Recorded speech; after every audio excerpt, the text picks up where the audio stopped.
O Cebola inicia hoje Genética, ramo da biologia que estuda a variação biológica e a transmissão hereditária dos caracteres.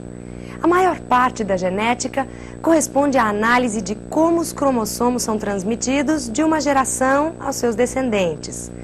Para melhor compreensão da matéria, o Cebola vai explicar a primeira lei de Mendel, o pai da genética, segundo a qual os genes alelos, durante a formação dos gametas, separam-se ou segregam-se, indo cada um para um gameta diferente. Vamos ver como isso ocorre. Alô, turma.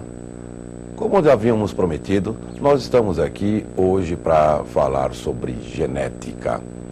Genética que vem a ser um estudo muito importante, não só em termos de vestibular, como também para que nós entendamos o porquê da grande variedade de seres vivos que existem na face da Terra.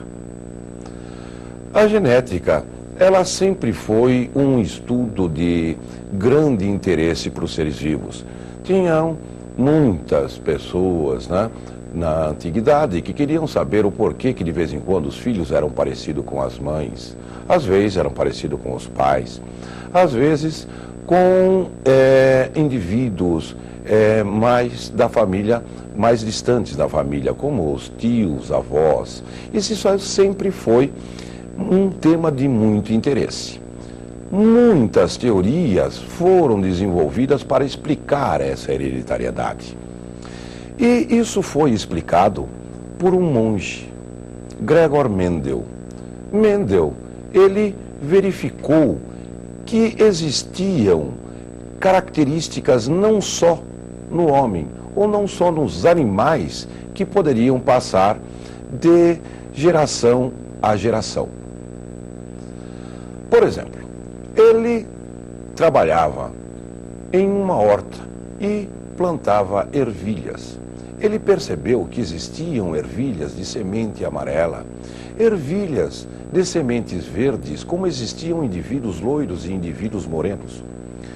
Ele percebeu que existiam indivíduos de olhos claros e indivíduos de olhos escuros, como existiam ervilhas de semente brancas e de sementes, de flores brancas e de flores vermelhas.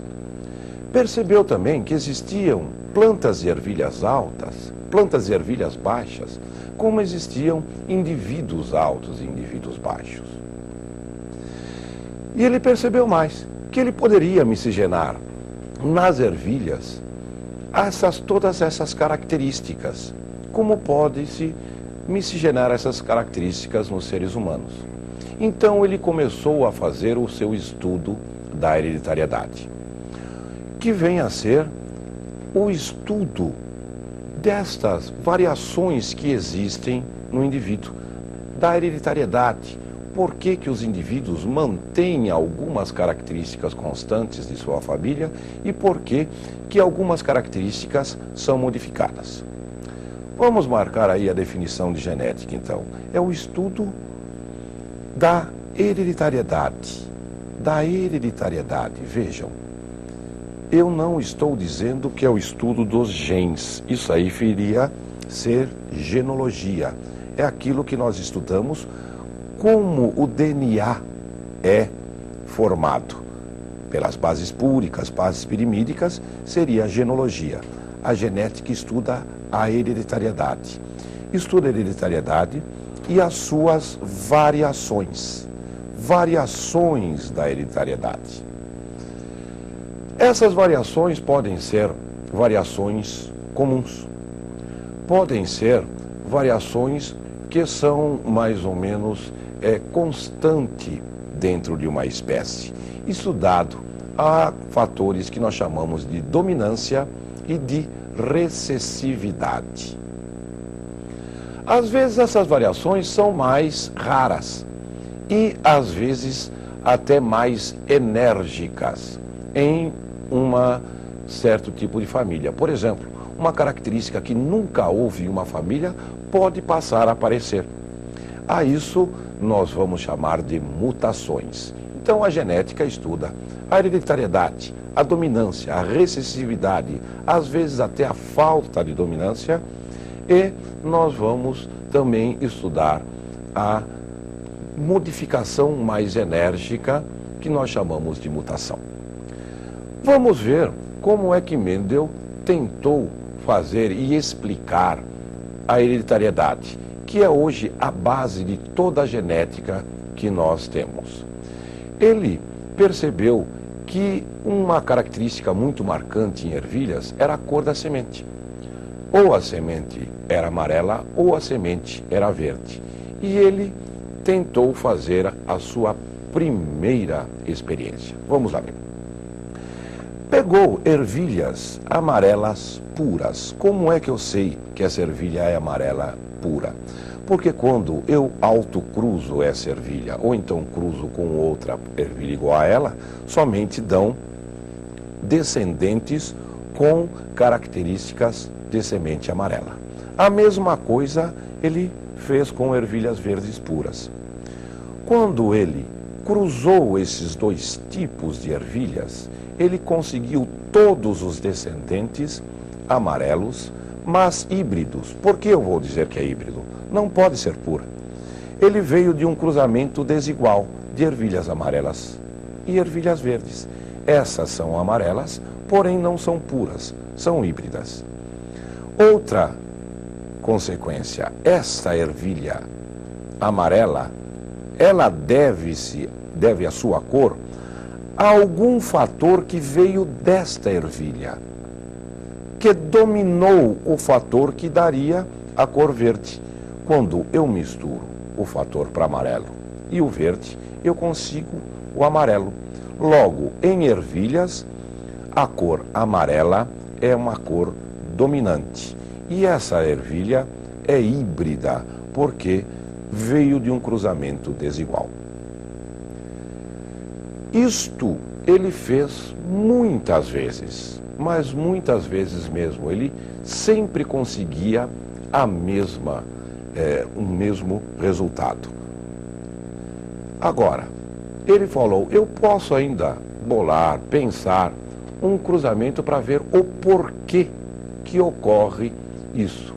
Vamos continuar o cruzamento. Se eu pegar duas ervilhas amarelas híbridas, qual é que será o resultado desse cruzamento?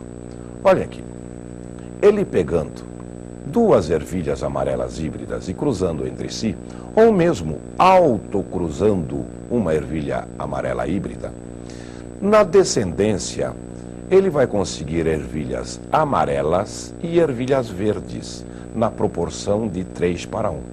Toma cuidado. Não é que se eu abrir uma vagem de ervilha, vai ter 3 sementes de ervilhas amarelas e uma semente de ervilha verde.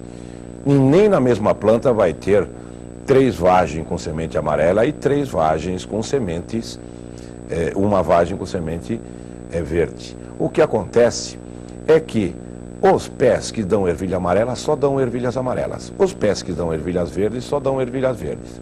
Por exemplo, se desse cruzamento nascem 400 pés de ervilhas, teremos 300 pés de ervilhas que dão ervilhas amarelas e 100 pés que dão ervilhas verdes. 75% e 25%, respectivamente. Por que que isso ocorre? Ele, pensando o porquê, ele elaborou a sua primeira lei, que nós chamaremos de primeira lei de Mendel. Qual é essa primeira lei de Mendel? Ele disse que cada característica do indivíduo é determinado por um par de fatores.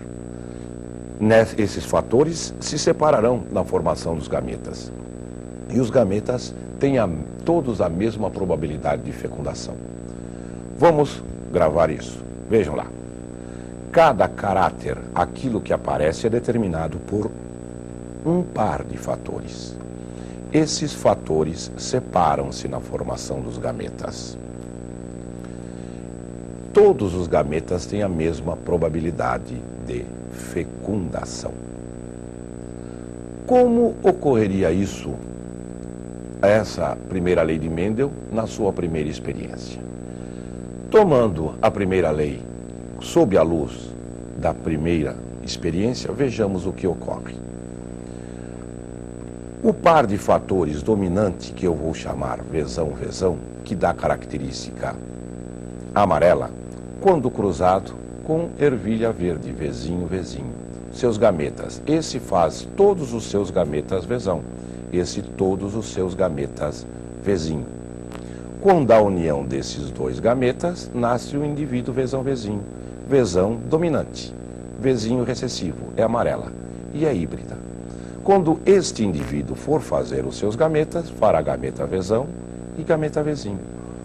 Quando cruzado com outro indivíduo com a mesma característica, vezão e vezinho. Vejam lá, quando esse gameta unir-se com esse, vezão, vezão e amarela. Esse gameta unir-se com esse, vezão, vezinho, amarelo. Esse gameta unir-se com esse, vezão, vezinho, amarelo. Finalmente, esse com esse, vezinho, vezinho, e será verde. Agora, nós iremos dar os termos genéticos mais utilizados. Esses termos nós vamos chamar de dicionário genético. Vamos lá, gente. O gene é o fator que, aos pares, precisa de um par de genes para determinar um caráter do indivíduo. O indivíduo, né, ele vai ser determinado pelos seus genes, mas aos pares. Genótipo é o par de gene que o indivíduo possui. Aquele vezão-vezão é um genótipo. O vezão-vezinho, outro genótipo. E vezinho-vezinho, outro genótipo. Fenótipo é aquilo que o indivíduo aparenta. É aquela cor, por exemplo, que nós temos na ervilha, ou amarela ou verde. O meio ambiente sempre influencia o fenótipo. Homozigoto é a mesma coisa de dizer indivíduo puro. O vezão-vezão é homozigoto. Vezinho-vezinho é homozigoto. Heterozigoto é um indivíduo híbrido. Vezão-vezinho. Esse indivíduo é heterozigoto. Fenocópia, para terminar, é um indivíduo que possui um fenótipo que não está em acordo ao seu genótipo. O que vem a ser isso? Por exemplo, quando um indivíduo muda a cor dos seus cabelos, tinge os seus cabelos, ele está fazendo uma fenocópia de um outro fenótipo. Nós vamos ver para a aula que vem que nem todas as heranças seguem a herança mendeliana. Vamos ver a ausência de dominância na próxima aula.